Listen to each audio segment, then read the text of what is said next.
Hey everyone, it's 10 Types, and today I'm going to be showcasing 10 of the best design cards of the past year, 2022, which is from the set Brilliant Stars all the way to the set Silver Tempest. So there are a lot of really interesting Pokemon and trainers and stuff like that. And this was the new V-Star mechanic that got showcased this year, and it's really interesting. It's kind of a bit overpowered, but I'm going to look at the first Pokemon here that really showcased it, and that's Arceus VStar. Massive Pokemon, massive HP, pretty high damage output as well, with Trinity Nova, which can be paid for using the new double turbo energy to make it cheaper. But its attack's interesting because it accelerates basic energy to your Pokemon V. And so, obviously, this restricts it to multi-prizes, which is a bit annoying, meaning that the meta's been a bit more dominated by multi-prizes. But overall, it's really solid, and it opens up a ton of different options. We saw Arceus V-Star being played with a ton of different Vs, VMAXs, and V-Stars. Notably, it opened up the gates for cards like Gyarados VMAX and Aggron VMAX, which are two relatively underwhelming Pokemon, and got to see really high-level play because of this, and were really strong. And we also saw Hisuian Decidueye V-Star and Flying Pikachu VMAX actually taking down the World Championship, which is insane because they're underwhelming Pokemon, but Arceus V-Star, this Trinity Nova attack, allowing them to set up and also applying a lot of pressure to your opponent, was just insane. It also is relatively tanky compared to a lot of other V-Stars. Some of them, like Giratina V-Star, Lugia V-Star, Palkia V-Star, all focus on doing big damage. And so they're a bit boring. The big HP is negated by the big damage, and the meta just becomes focused on them. But Arceus is tanky and not as aggressive, so it's really interesting. Also, its Star Breath ability, only being able to be used once per game, means it's really interesting when you decide to use it. Generally, unfortunately, it ends up being used at the beginning of the game, so not as diverse in when it was used as it could have been, but overall it's really powerful, allowing you to search for any two cards, which is just insane. When it's in play, there's past the peak to counter it, but it's not an insanely strong counter. You saw the counterplay being really interesting, with players going back and forth on how much they want to commit to countering Arceus, and if you're playing an Arceus deck, how much you want to counter your opponent. So really interesting there. And even the V here, Arceus V with its Trinity Charge attack, still sets up your energy, but it doesn't do any damage. So all in all, it's a bit worse. Obviously, less damage, less HP, but it still fulfills a similar purpose to the V-Star, which is a bit uncommon nowadays because a lot of Vs that evolve are just underwhelming, or they are completely different from the VMAX or V-Star. So Arceus V, really nice, fulfilling a similar purpose, is one of the best design cards of the year. Unfortunately, it's a bit overpowered, but I think that's a small price to pay for it being really interesting. Unfortunately, obviously, being a multi-prizer, it's also very expensive, but I think that's a topic for another day. But certainly this next card is less expensive than that. Debatably not. Well, okay, it's not as good. It's Jinx from the newest set, Silver Tempest. Its ability Selfish Lips says that if it's knocked out from damage from an attack of an opponent's Pokemon V, they don't take any prizes from it. So that's pretty powerful if they're playing a lot of Pokemon Vs. Jinx is a pretty strong counter. They can still work through you, but not guaranteed. Also, its attack, Psychic Assault, for only 2 colors, does 10 for each damage counter on your opponent's active, with a base damage output of 10. So, can be a small poking Pokemon at the beginning if you just want to hit into your opponent a little bit, and then obviously it gets really big. Essentially, it over doubles the amount of damage on your opponent's Pokemon, so it can get really strong. But its Selfish Lips ability is a bit overshadowed by Miltank, unfortunately, which, if you don't know, says Miltank's immune to damage. So pretty much you can just have one Miltank instead of a bunch of Jinx, but Miltank is a bit oppressive and not fun to play against. Whereas Jinx, although it's a bit annoying to play against because it's a bit controlling, it's still very balanced because you can work your way through it, and Jinx is really interesting. They're both techable, both Miltank and Jinx, but Jinx's typing is also more interesting, being able to hit for a weakness, having a more interesting weakness of its own, and also having a resistance, meaning it's much more versatile. And resistances are really fun. They're not really used super well in the TCG, unfortunately, but Jinx is a Pokemon that has one, so that's always nice. And it's a bit underwhelming, as I said, compared to Miltank, but in terms of design, it's just amazing. I think we need a bit more of a focus on cards like this, which aren't as oppressive as stuff like Miltank, where they just completely win the game for you. and that take a lot of skill and strategy to decide when to use. Also, techable into different decks, stuff like that. I think Jinx really hit the mark, and it's a bit underpowered, but or outclassed, I guess. But aside from that, it's really good, and it's one of the best design cards of the year. Moving on to, in my opinion, what might be the best design card this year. It's one of the Radiant Pokemon, and it's going to be Radiant Greninja. This is a strong card, but not an overpowered card. And the Radiant Pokemon, which are also new this year, you can only have one Radiant, so they're kind of similar to Prism Stars, kind of like Ace Specs, but a little different. And if you don't know what they are, that doesn't matter too much. But its ability, Concealed Cards, says you can discard an energy to draw 2 cards.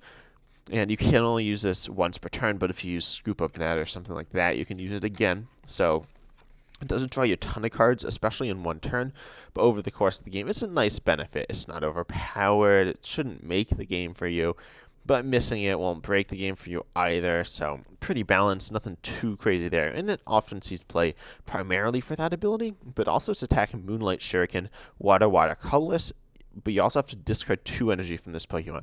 So you can combine this with Twin Energy or Double Turbo Energy to only discard 1 energy card, but also it does 90 damage to 2 of your opponent's Pokemon, which is really interesting. We see counterplay in the form of Manaphy, but we saw this card popping up in a ton of decks for its ability. Not in every deck. It's not necessarily the best Radiant. It's one of the best, but it's not the definitive best. But also, it's really interesting because it can attack in certain decks, and probably I'd say half the decks it can attack in that it's played in, such as Arceus VStar, which is a bit of a boring deck, but with Radiant Greninja, it became much more interesting to play with and against. And then decks like Lost Box can also generally attack with it if they're playing this, because they can power it up using Mirage Gate. So it's a bit more of a versatile Radiant Pokemon, but really fun. And this attack's not super oppressive. It can be used for a big board wipe on your opponent's side if they're not setting up too well and they're kind of holding back. But this encourages your opponent's Pokemon to have a bit of a resistance to it with something like Manaphy or just having a lot of them down. And it's not like crazy powerful, but it's really nice. It really fulfills a nice role in a lot of decks that they don't have. It's nice coverage for single prizers in an interesting way, not an oppressive way. So I'd say it's probably the best design card of the year. It's 130 HP, means it can survive hits as well. 1 retreat cost means it's not going to get stuck in the active, but isn't a free pivot either. So I think it fits pretty perfectly into most decks. So not most decks, but enough decks to be interesting, but not too many decks to be overpowered. We actually have another Radiant here, though, that I think deserves to be on this list. There are a lot of Radiants here, but a lot of them aren't too interesting. Another really interesting one, Radiant Alakazam, again with the 130 HP Psychic typing, which is one of the more interesting types, as I said, because it has a resistance. But its retreat cost of 2 here as well means it's a bit more vulnerable, but it can be a bit more of a reliable attacker because you don't need to discard the energy. Again, you can Scoop Up Net to use its ability multiple times, but we see, again, a useful ability and a useful attack that isn't as useful as the ability, but very similar to Radiant Greninja, but very different in its effect. Painful Spoons, its ability, says once during your turn, you may move 2 damage counters from one of your opponent's Pokemon to another. This can be really strong because you can just save damage counters over the course of the game. Oftentimes, say your opponent has 200 HP, you're hitting for 150. You're overkilling it quite a bit, right? But now with Radiant Alakazam, you can preserve a little bit of damage from that Pokemon, move it to another one of their Pokemon to maybe take another prize an extra turn early or something like that, which can be really nice to save, and can really be super impactful, but only one small step at a time. It's a really thought-provoking card with this ability there. And we've seen it with, I think it's seen the most play with Articuno, which paralyzes and doesn't do a ton of damage, but you use Radiant Alakazam to move the damage around to control the paralysis for a bit longer. But then it's Attack Your Mind Ruler, which I played with a bit as well, for a Psychic and Colorless. So payable attack, nice with Raihan, cheaper than Radiant Greninja. Really interesting because you can just tack in a single Psychic Energy if you want to use this, and also the coverage with a different type is nice. But it does 20 for each card in your opponent's hand, so this can get really big, especially against Lost Zone decks, which we see often acquiring massive hands if unchecked. so it can be used to punish cards like Giratina VStar and stuff like that. But at the same time, it can also be very weak. A lot of decks only have like 3 or 4 cards in hand. So, but even then, it's like 60 to 80, which isn't atrocious. So it feels pretty solid to use. Not amazingly powerful, but very, very solid. It's a bit weaker than Radiant Greninja, but I think Radiant Greninja or Radiant Alakazam, they're probably the 2 best design cards of the year. Really interesting, really diverse, and I think Radiant Alakazam is going to see a ton of play. It doesn't really have an expiration date. One of the things they didn't talk about with Jinx is that there aren't going to be Pokemon V coming up, so it's going to be a bit underwhelming. And there are some other cards that applies to, but like Arceus. But Radiant Alakazam, really interesting. I can't wait to see how it's going to see play. One of the best designed cards. But moving back actually to some V-Stars, we got that card I was talking about before, Hisuian Decidueye V-Star. A really interesting one. As I said, it won the World Championship in combination with Arceus VStar. That doesn't necessarily mean anything crazy, but it means it certainly has potential to be very strong. Its attack Somersault Feathers, just doing 160 for fighting colorless. Colorless, that attack cost means it's super attackable with just 1 fighting energy and a double turbo. You can pay it very easily. And then you can discard up to 3 energy from your cards from your hand. It does 30 more for each energy discarded in this way. I mean, you can hit up to 250 damage, which is pretty solid. With a choice belt, you can one-shot V-Stars without weakness, but if you don't have a choice belt, you can one-shot Arceus V-Star. So it's a nice counter Pokemon. It's a V-Star power as well as Star Fortune, a bit of a similar vein to Arceus V-Star, allowing you to set up and like be in a really good state after using this. During your turn, you can drop to until you have 8 cards in hand, which is that's very strong. It's not absurdly good. It's certainly weaker than Arceus V-Star's V-Star power, but seeing all these cards is really nice, and sometimes it's exactly what you need. And also, if you're playing this as the main attacker, it'll work very nicely. But Somersault Feathers, it can be used to discard the energy, but you don't really have to discard energy to make it worthwhile. You can build around it, or you can tech it in, and that's the versatility you're looking for in a well-designed card. Being able to be its own deck, especially with its solid HP of 270, but then also be attack. It's not like absurdly powerful, so it hits the balance just right, I think. We actually have another fighting type V-Star here, and that's, can I spell it right? Yes, Aerodactyl Vista, which I don't have. I haven't played with, but it's interesting. Its V-Star power is an attack, but it's also kind of an ability. It's one of the stranger ones. It's in contention for being a little bit oppressive, but more so it keeps some of the more toxic decks in check. So its V-Star power says it's an attack for 1 colorless, so very easy to use. Until this Pokemon leaves play, it gains an ability that has an effect. Your opponent's Pokemon V in play, except for Aerodactyl V-Star, have no abilities. So this is the card passed to the peak, except an attack/ability. It's kind of strange, but really strong. Notably, it's kept in check Lugia V-Star, and that's really strong. Lugia V-Star is really strong, but keeping that in check's really good as well. And it's not super oppressive. Generally, Pokemon's design philosophy means that they're trying to make abilities not crucial, but still important. With Arceus V-Star, Serena V-Star, Palkia V-Star, the ability doesn't dictate the deck, but it helps the deck. So we see that Aerodactyl shuts those down. Doesn't shut down the deck, but it slows the game down a bit more into your favor. Also, its attack, same attack cost as Serena V-Star. So if Pokemon is looking for a good way to design its attack cost, do a color energy and then 2 colorless, which is really nice. Again, hitting a solid damage output, 240 for 3, very, very solid. And then you can, but then you have to put the top 3 cards of your deck into the Lost Zone. So that obviously can be really bad, but it's also really interesting. Interacting with the Lost Zone mechanic, allowing you to power up other Lost Zone attackers, if that's how you want to approach it. That's not necessarily the best way, but it's certainly an interesting way. And as an attacker, it's just really solid, allowing you to take control of the game a bit more, but also be able to put on pressure with a very strong attack. Also, we see the grass weakness as opposed to the fighting weakness, which is a bit more interesting. Grass Pokemon aren't as strong, so I think we need more grass-weak Pokemon to diversify the metagame a little bit. We've seen a few here and there, but unfortunately not a lot. But grass weakness is something really you want to keep an eye for, because it's not no weakness, but it means that you're matchup spread is a bit stronger, and also it's just so techable into other decks. Because with its V-Star power, it's really easy just to pop off and use, and then all of a sudden your opponent's looking at you like they can't do anything if they're playing Lugia, which is a bit oppressive. So countering that's nice. Or if they're playing like Arceus or Palkia or whatever, then they'll be like, okay, I have options limited, nothing crazy, but and also if it gets KO'd, that's a big deal. If it gets KO'd, then the V-Star power is back in action, but it's 260 health, as well as being a fighting type, meaning it has a few more options to be tankier, means that it can survive at least a turn. It shouldn't really die the turn after you use it. But if it dies later on, your opponent will now have access to those abilities again, like that Lugia matchup I was talking about.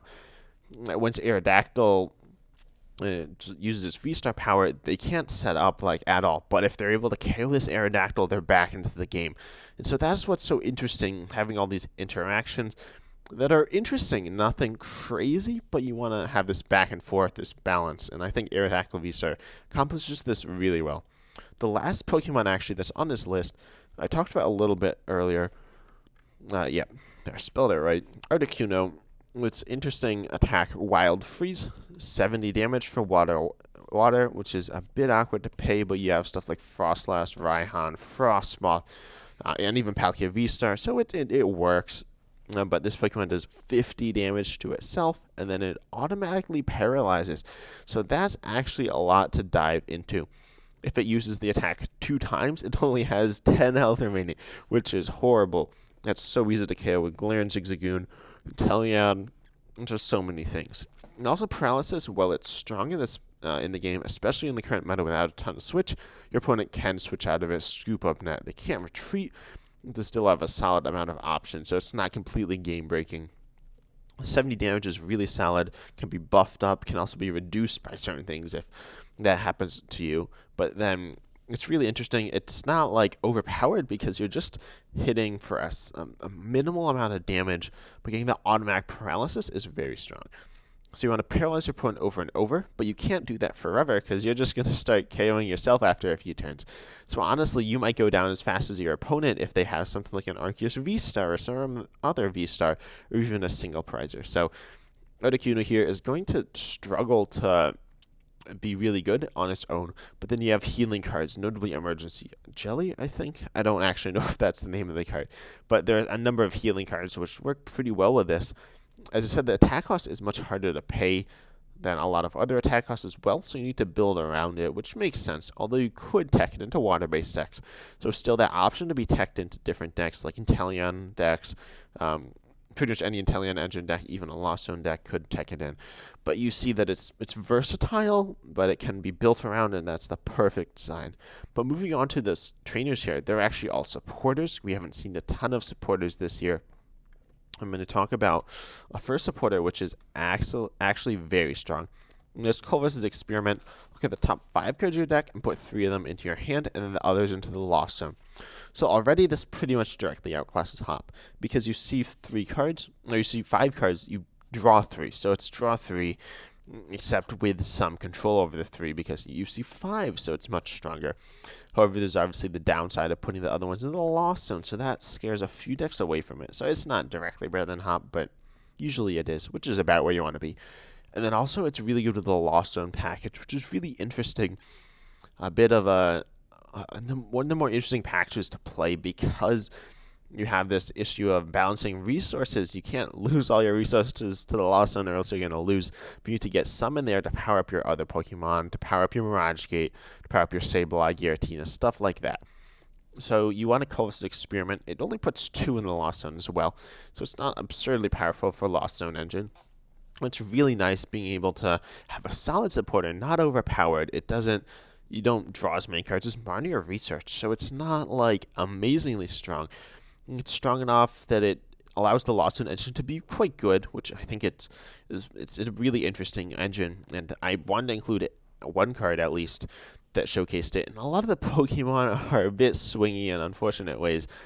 So Holistic Experiment is probably the best design card in that whole really interesting engine and package.